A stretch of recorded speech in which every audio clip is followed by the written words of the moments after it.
नमस्कार मित्रों। महाकुंभ 2025 प्रयागराज में कुछ ऐसी बातें हैं जो शुरुआत से ही चर्चा का विषय बनी हुई हैं, जिन्हें देखकर हर कोई हैरान है। और ऐसे ही विषयों में से एक है नागा साधु।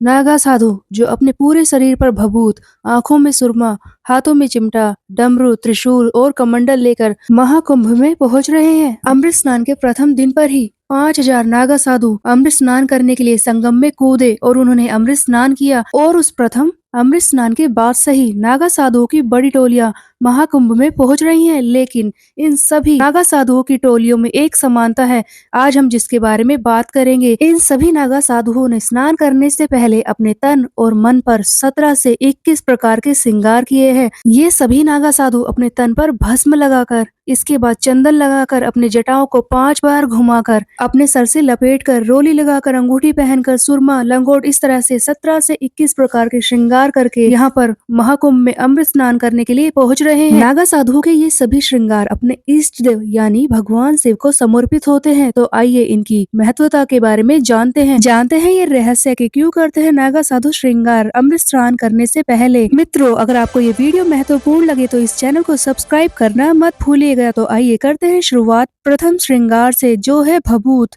नागा साधु अपने पूरे शरीर पर भभूत लगाते हैं। इस भभूत का भी एक अर्थ है। इसका मतलब है कि ये लोग अपने आप को भगवान शिव को समर्पित कर रहे हैं, क्योंकि जिस तरह से भगवान शिव अपने शरीर पर भभूत लगाते हैं, उसी तरह से नागा साधु भी अपने पूरे शरीर पर इस भभूत को धारण करते हैं। भभूत लगाने के बाद सभी नागा साधु अपने शरीर पर चंदन भी जरूर लगाते हैं। जैसा कि सब जानते हैं कि भगवान शिव ने समुद्र मंथन के दौरान विष अर्थात हलाहल का पान किया था। इसकी तीव्रता को कम करने के लिए भगवान शिव पर सभी भक्तों के द्वारा चंदन चढ़ाया जाता है, और इसी चंदन से प्रेरित होकर नागा साधु भी अपने माथे, गले और बाजू पर चंदन लगाना पसंद करते हैं। नागा साधुओं का अगला श्रृंगार होता है रुद्राक्ष। रुद्राक्ष के बारे में हर कोई जानता है कि रुद्राक्ष की उत्पत्ति भगवान शिव के आंसुओं से हुई थी। इसीलिए हिंदू धर्म में रुद्राक्ष को बहुत ही पवित्र माना जाता है, और नागा साधु भी इन रुद्राक्ष को इसीलिए धारण करते हैं। रुद्राक्ष के बाद अगला श्रृंगार है काजल तथा कड़ा। जैसा कि भगवान शिव से ये सभी श्रृंगार प्रेरित हैं, इसीलिए नागा साधु भी अपनी आंखों में सुरमा तथा काजल लगाते हैं।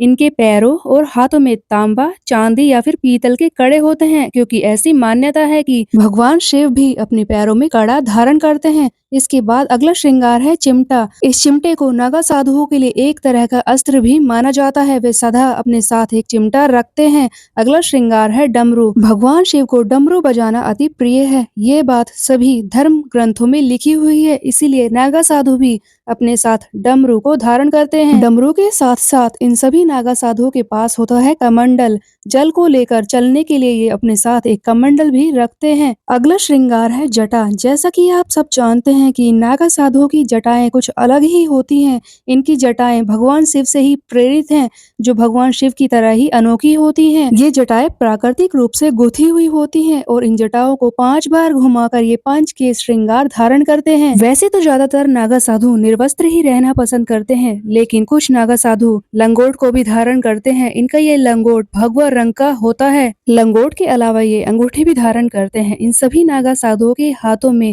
कई प्रकार की अंगूठियां होती हैं, जो हमेशा किसी न किसी तरह के दृढ़ प्रण संकल्प का प्रतीक होती हैं। भभूत और चंदन के अलावा ये सभी नागा साधु अपने शरीर पर रोली भी धारण करते हैं। ये अपने शरीर पर रोली जरूर लगाते हैं और अपने माथे पर रोली से तिलक भी बनाते हैं। इसके अलावा ये धारण करते हैं कुंडल।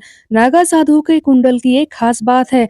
ऐसा माना जाता है कि नागा साधु के दोनों कानों में ये कुंडल चांद और सूर्य का प्रतीक होते हैं। इन सभी श्रृंगारों के अलावा होती है फूलों की माला। अमृत स्नान करने से पहले सभी नागा साधु अपने कमर पर फूलों की माला जरूर पहनते हैं। इसके अलावा है मधुर वाणी। सभी नागा साधुओं की वाणी बहुत ही मधुर होती है, जिससे वे सबका दिल जीत लेते हैं। और इन सभी श्रृंगारों से ज्यादा महत्वपूर्ण है इन नागा साधुओं की साधना। जन कल्याण की भावना को ध्यान में रखते हुए जो ये साधना करते हैं, वही इनके श्रृंगार का सबसे महत्वपूर्ण अंग है। इन सभी नागा साधुओं का पथ, इनका संकल्प, इनका प्रण, इनकी भावनाएं बाकी सभी लोगों से बहुत ही ज्यादा भिन्न होती हैं और अद्भुत होती हैं। इन श्रृंगारों के अलावा भगवान शिव के प्रति कर्मठता तथा समर्पणता जैसे श्रृंगार भी इन नागा साधुओं के श्रृंगार का एक प्रमुख हिस्सा हैं। भगवान शिव के प्रति इनका भक्ति भाव, साधना का वचन इनके श्रृंगार का एक प्रमुख हिस्सा है। इस तरह से ये नागा साधु कुछ शारीरिक रूप में, कुछ मन के रूप में, कुछ भक्ति भाव पूर्ण वचन के रूप में